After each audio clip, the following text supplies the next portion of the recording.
So when I was like really young, I always considered like working at Sephora or Ulta because I was like, oh, I can just be around makeup all day. I can just look at makeup, talk about makeup, try on the makeup, get the free makeup that they give away.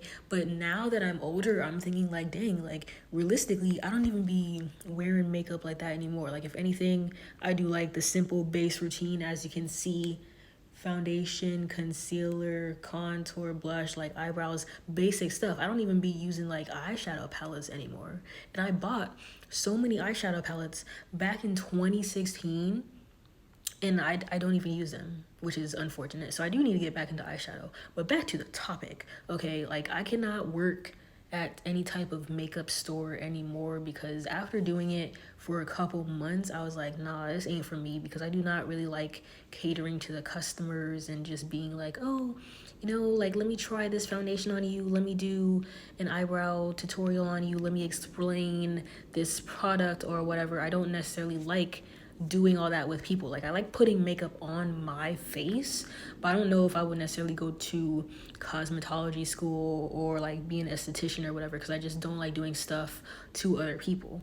And that gets into another topic because people would always ask me to do their hair because once they figured out I do my own hair, they're like, "Oh, I like your braids. I like your locks, whatever. Can you do mine?" And I'm like, no, bro, because first of all, I'm not licensed, so if anything bad happens, I'm not trying to have you sue me. Second of all, I'm not trying to be slaving around doing your hair when I could be doing something for myself. And I don't care, like, call me selfish or whatever, but like, I'm not even that skilled to be doing other people's hair.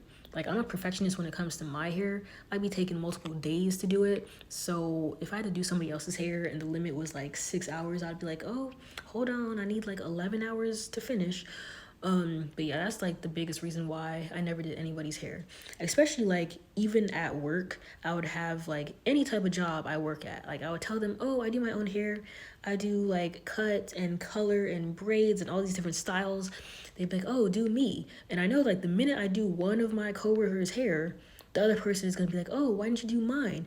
And then they might compare prices because imagine I do braids for somebody and then they're like, "Oh, how come she only paid like 150? Like I had to pay 200, because I'm like charging them based on my relationships with them or something. So it's like that's like one of the main reasons why I never did people's hair either. But like I don't know if I would ever go to like cosmetology school or anything like that because first of all it is expensive, but at the same time I'm not trying to do like white people hair or any of that. Like I need to find a solely black school where I can learn how to do a good silk press and a roller set and all of that stuff, natural hair. And I'm not trying to be doing Becky's hair or whatever. But yeah,